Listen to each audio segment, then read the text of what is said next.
Have you ever wondered how your brain organizes everything it knows? It's not just a messy pile of facts.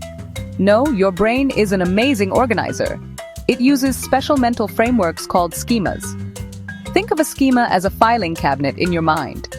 When you learn about something new, like a bird, your brain creates a new file folder for it.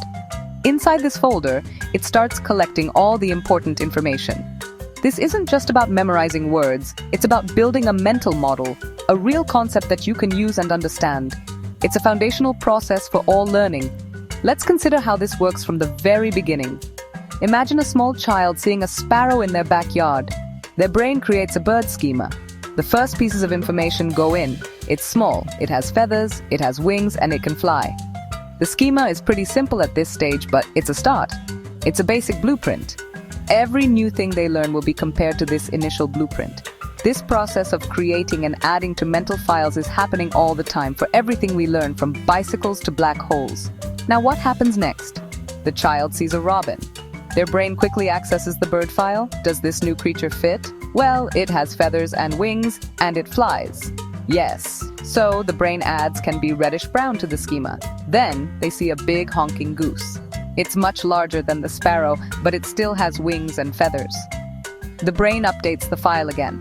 Can be big or small. This is schema building in action.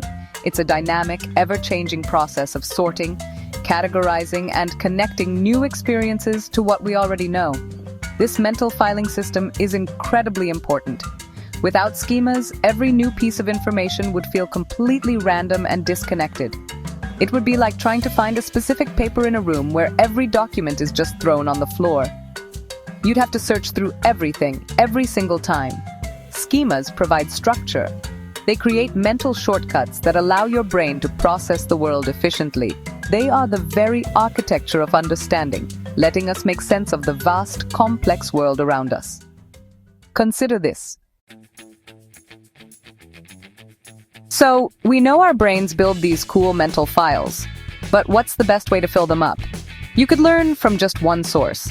Imagine learning about birds from only one picture book. That book might show only small, blue birds. Your schema would be very limited. You might see a penguin at the zoo and think, that can't be a bird. It doesn't fly and it's black and white. Your single source gave you an incomplete picture, making it harder to classify new information correctly. Learning this way is slow and can lead to misunderstandings.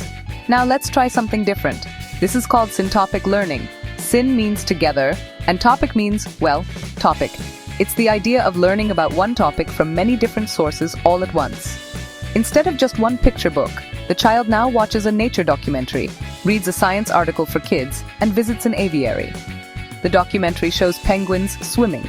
The article explains how ostriches are flightless birds. The aviary visit introduces them to colorful, squawking parrots. Each source adds a new, rich layer of information. What happens to the bird schema now? It becomes much more robust and flexible. The brain is forced to wrestle with different ideas. One source says birds fly, but another shows some that don't. The brain has to create a more sophisticated rule. Most birds fly, but not all. It learns that birds come in all shapes, sizes, and colors and live in different environments. Syntopic learning challenges our simple assumptions and forces us to build a more complex, accurate, and nuanced understanding of the world. It's like building a model with high-quality, diverse materials instead of just one type of block. This method is so powerful because it mirrors how real discovery works. Scientists don't just read one paper. They read dozens, compare findings, and look for connections. By gathering information from different perspectives, a video, a book, a real-life experience, you are creating a web of knowledge. The more connections you have, the stronger your understanding becomes. You stop just collecting facts and start building a real three-dimensional mental model. This makes learning faster, more effective, and frankly, a lot more fun. Why does this method make information stick in your memory so much better? It's because of something we can call the syntopic schema loop. When you learn from a single source, information comes in on one path. It's like walking the same trail in the woods over and over. It's easy to forget the trail if you don't walk it often. But when you learn syntopically, you create many paths to the same destination. You might learn about the concept of consciousness from a philosopher, a neuroscientist, a psychologist, and a spiritual teacher. Each source provides a new angle. The neuroscientist talks about brainwaves and neural networks. The philosopher discusses the nature of self-awareness. The psychologist explains different states of consciousness, like sleeping and waking. The spiritual teacher might talk about mindfulness and meditation. Each new piece of information doesn't just sit there alone. Your brain actively works to connect it to the others.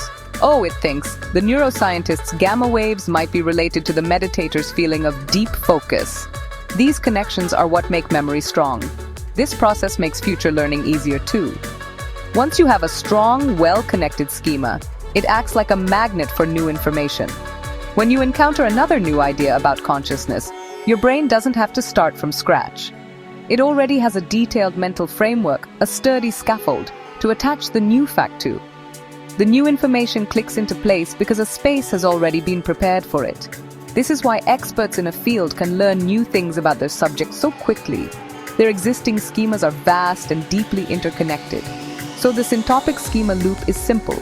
You gather diverse information. Your brain works to find connections and resolve contradictions. And in doing so, it builds a strong, flexible schema. This robust schema then makes it easier to understand and remember new information you encounter later. It's a virtuous cycle of learning. You are not just memorizing, you are actively constructing your own understanding. It's the difference between being a tourist who just takes a picture and an explorer who draws the map. So, how can you become a wisdom builder? How can you use Syntopic learning to create powerful schemas for any topic you're curious about? It's easier than you think. Here is a simple, practical guide. First, pick your topic. It could be anything: artificial intelligence, the history of ancient Rome, or how to bake the perfect sourdough bread. Don't be shy, get curious. The universe is full of amazing things to understand. Your first step is simply to choose one you want to explore deeply. Next, gather your sources. This is the fun part. Don't just grab one textbook. Find at least 3 to 5 different kinds of resources. For artificial intelligence, you could watch a documentary, read a few articles from tech magazines, listen to a podcast interviewing an AI expert, and maybe even try a free online course that lets you play with a simple AI model. The key is diversity. Get different formats and different viewpoints. Look for experts who might even disagree with each other. This is where the real learning happens, in comparing those perspectives. Now, engage with the material actively. As you go through your sources, don't just passively consume them. Take notes. But don't just copy facts. Ask questions. How does what this podcast says connect to what the documentary showed? Where do these authors agree or disagree? Use a notebook or a digital document to create your own summary, a synthesis of the big ideas. Try to explain the topic in your own words. This act of synthesizing is your brain physically building and strengthening the schema. It's the mental work that forges deep understanding. Finally, remember that the goal is not to become a walking encyclopedia of disconnected facts. The goal is to build wisdom. Wisdom isn't about knowing everything. It's about understanding the connections between things. By practicing Syntopic learning, you train your brain to look for patterns, to compare perspectives, and to build its own strong, flexible mental models.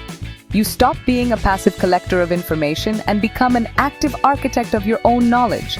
So go ahead, pick a topic, dive in, and start connecting the dots. The world makes a lot more sense when you do.